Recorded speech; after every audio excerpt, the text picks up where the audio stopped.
Hey everyone! Today I'm going to be talking about a recent campaign I did in Eroupa Universalis IV, which is a grand strategy game made by the same people who make Crusader Kings 2, Stellaris, because I've made a few videos about Stellaris, and it's essentially just a grand strategy game taking place over the years 1444 to 1820. So, if you know history, it's essentially the time period of, it's largely the time period where kind of Europe rose to dominance, and that's why it's kind of like, it's the essentially it's white people screw over the world, the game, but, yeah, but I'm not going to be usually probably doing any campaigns on this channel of this, probably only like reviews of campaigns, because campaigns take dozens, if not hundreds of hours, depending on what you're doing. This one was a relatively fast one, but yeah, so I'm going to be talking kind of like a summary of what I did, what was it going for, and whatnot.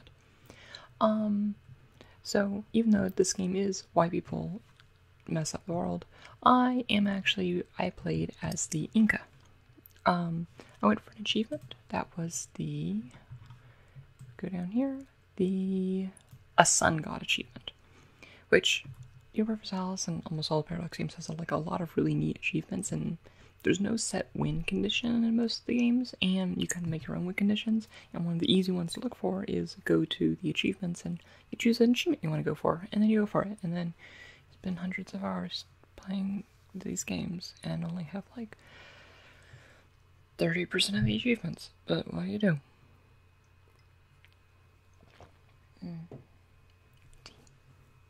Alright, but this one was, I went for the Sun God achievement. So, form Inca, embrace all institutions, and own all of South America's core provinces. Well, I did that, as you can tell by the fact that there's this giant Inca across South America. But yeah, so let's just go through back to the beginning. Just handy timeline feature. I started as Cusco. Cusco is definitely probably the strongest of the Incan starts you can play as. If I had known about it at the beginning, I probably would have played Ichma, and gone from there, because even though they're weaker, they're actually a theocracy, and I thought it would have been fun to just do it a little different as a theocracy, because you don't really need a lot of the bonuses to absolutism and whatnot that, not feudal, but monarchies have. That's what it's called. But you know what? I went as Cusco, and that's okay.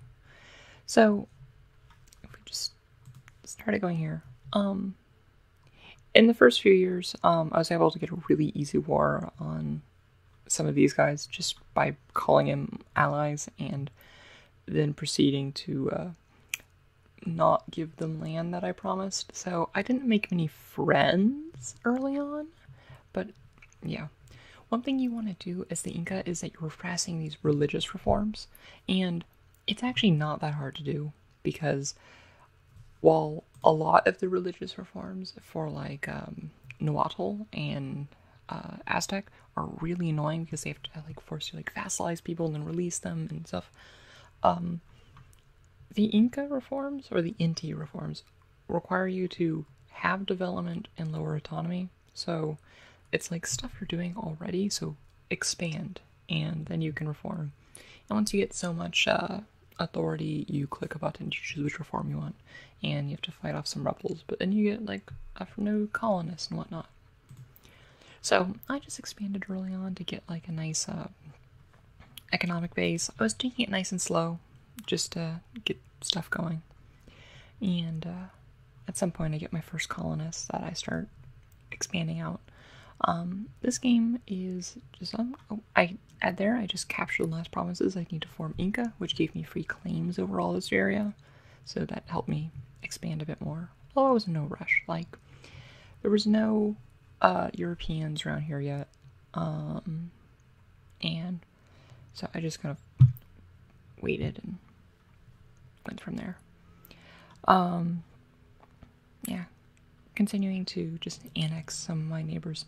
This one was like a nice, like, relaxed game where it was just a lot of like easy wars and like just colonization and whatnot.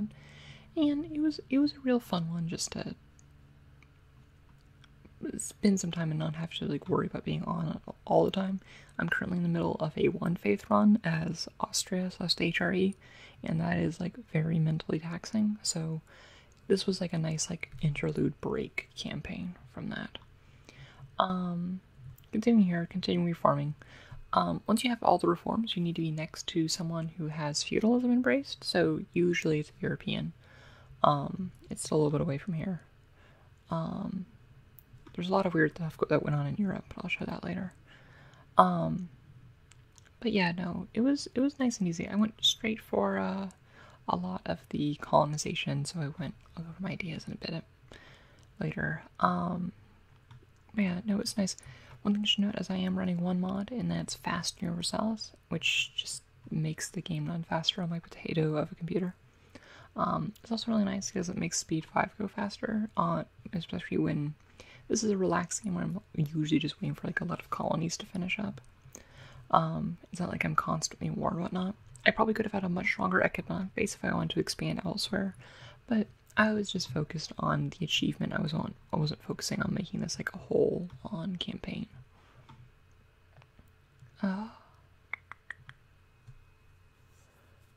This is one thing here that happened, is that Castile almost fully annexed Aragon. Aragon was able to inherit Naples, though, and then was able to take back and will actually conquer all of Castile, and well, not quite all of it, but will essentially, Aragon is the one that forms Spain in this run.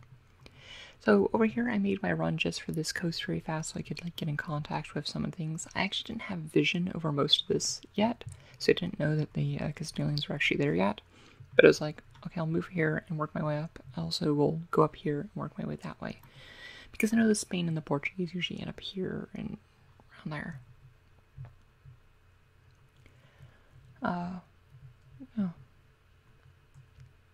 Continue on and keep doing that. At this point, I got that once this colony finished, I was able to reform, and I was able to, essentially, this one is really able to blow up because I was able to catch up on tech and things like that.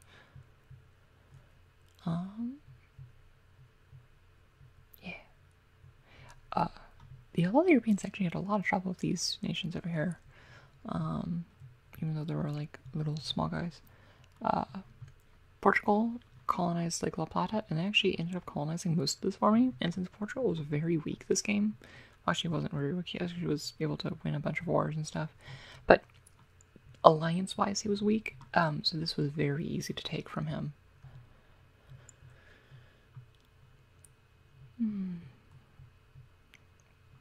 I was considering doing more aggressively and taking all this first to get all that gold production, but I was actually having a lot of problems already with inflation because of all the gold here, and I didn't want more gold to have to deal with that. You can see I went up here to Panama and like colonized all of this, even though I didn't need it for the achievement, because I was like, okay, if I do want to change this more long term, I want to have control of the Panama trade node, so I can direct trade from both from like California and Mexico there, and I can direct trade from the Philippines and some parts of Asia, and try to get some more land there. I took some land from here just to, I don't know why, I was bored. There's a lot of things I did here that, because I was bored, I considered it several times, like going in and taking Mali, you know, stuff like that. This thing does things weird with the colonial nations. These should be here, and this is colonial Castilian Brazil, and this is Portuguese La Plata, but they don't want to show up the name. Castile actually migrated fully down here after they were just driven out of Spain by out of the Iberian Peninsula by Aragon, and Aragon then formed Spain.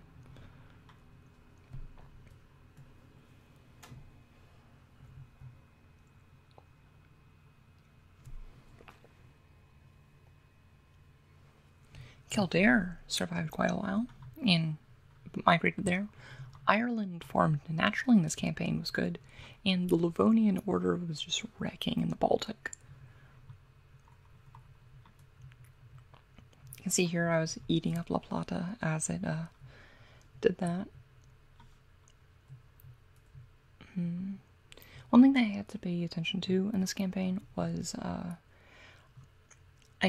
wanted to make sure that I didn't want to fully annex any of the colonial nations until I was like, they couldn't colonize anymore in that region. Because if they weren't able to form another colonial nation by getting to 5 provinces, they would just hold that land, the European nations would hold that land directly.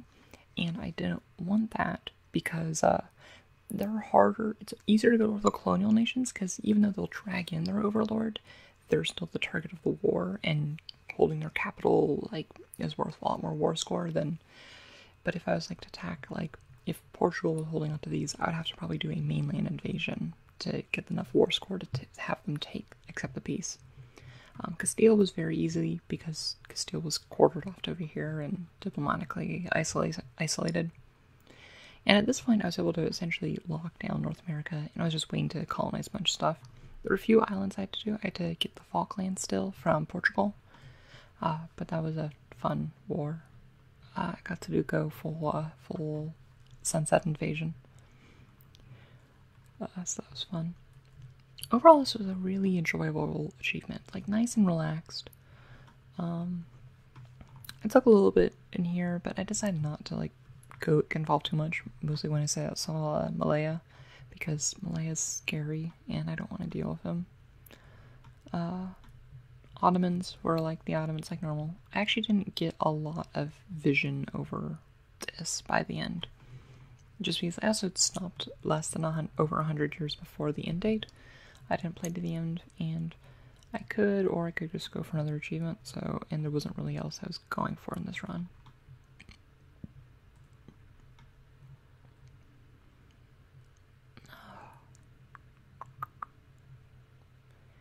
You know, it was an enjoyable experience.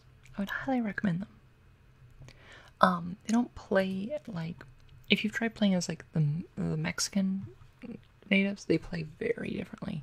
They're not nearly as annoying as they are. At some point I do my final war against Portugal, now that I have all of South America hit away. For the last institution, I was able to get colonial, the Enlightenment to spawn in Cusco, so I was able to quickly get that. And then just win the game. Well, not win, but get the achievement. So yeah, that's the timeline of what happened. Let's look at some map modes. Religion-wise, all Inti. I decided to stick with Inti because Inti is very mixed bag. I was considering switching to Catholic once I had like some Catholic land I could convert to Christianity with. But Inti, you got to keep the reforms, which means I got an extra colonist, which was super important, as well as just some like other nice things, like core creation cost minus 10% isn't bad, although I didn't really have to core that much stuff, and like the colonial nation land I was taking didn't cost very much, so yeah. Diplomatically, not miniature Europe wanted to be my friend.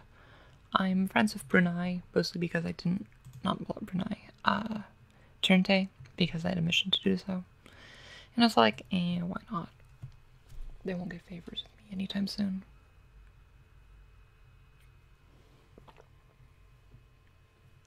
Some tea. Oops, ignore the Steam notification. But yeah, what else? Great powers. I'm the second highest after the Ottomans, because it's the Ottomans.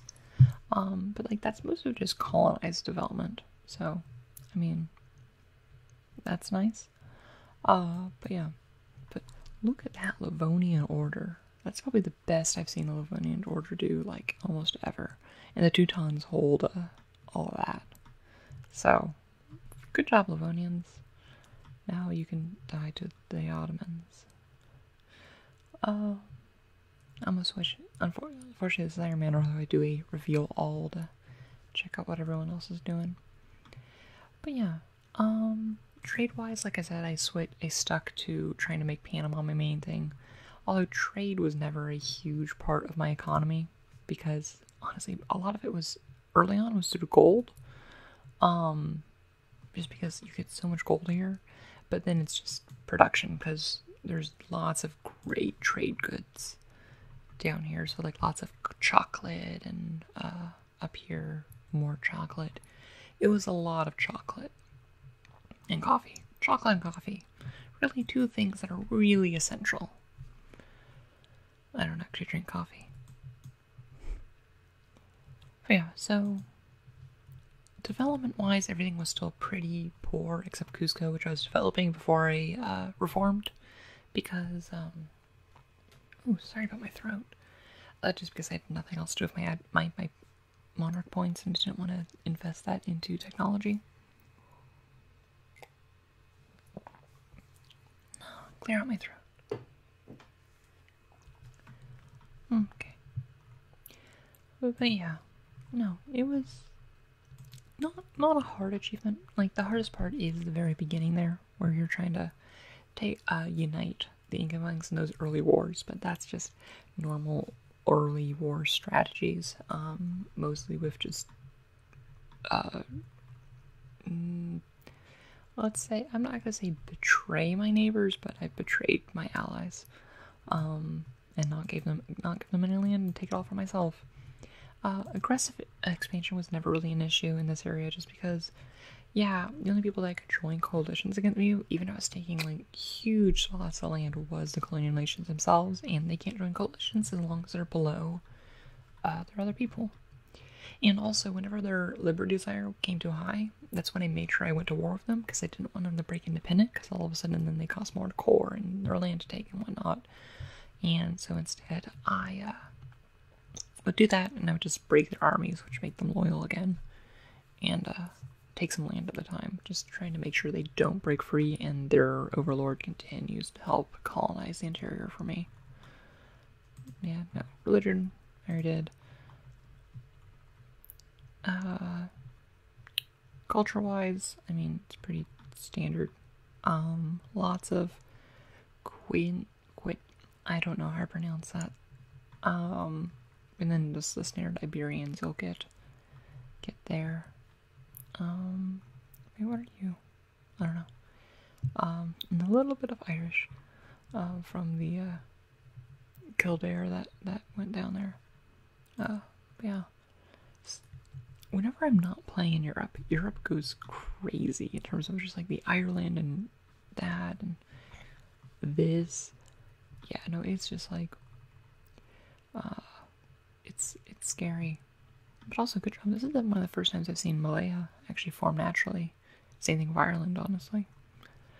But yeah, I'm not sure what else there's to say. Like, this is a pretty straightforward campaign that I'm not looking for. That wasn't too fancy. Europe actually was fairly, except for England, was fairly religiously united. Protestant Reformation didn't do too much damage on him. But of course, like, the Sunni are doing really well with the Ottomans there. But yeah. I'm probably going to do more of these for Eroupa Universalis when I do summaries.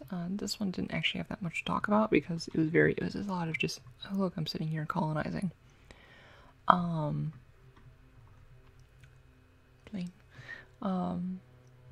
in the future I'll probably do other ones. Like, I'm working currently on that one faith, which would be a very long summary video of how I did that, as well as I am also working currently on a Prussia campaign. So that's fun. Yeah, I'm trying to think if there's anything else to show off of this. Like, this is pretty straightforward. Like, it's conquer, then colonize, and then pick your battles and hope the people in Europe don't have strong allies. Even then, a lot of their allies just won't join sometimes, just because it's a distant war. But yeah. Well, I hope you enjoyed this. I'll do these for EU4 games, but since like Crusader Kings and Solaris don't have like a timeline feature like it does, there's less to show, and it's harder to describe what's going on. And so, unless they get features like that, I'll probably be sticking to just EU4. Although EU4 is also the game of those I played the most. Well, actually, I played more Solaris, but it's more from a modding point of view than long, grand campaigns. I should play more though. But yeah, so if you enjoyed this and you would like to see more of these summaries of my campaigns, let me know. Also, if you have any suggestions for nations you'd like to see me play, also do that. If you suggest me doing a world conquest, I'm gonna say no. I'm doing One Faith right now, and that's bad enough as it is. But alright. Well then, I will talk to you all later. And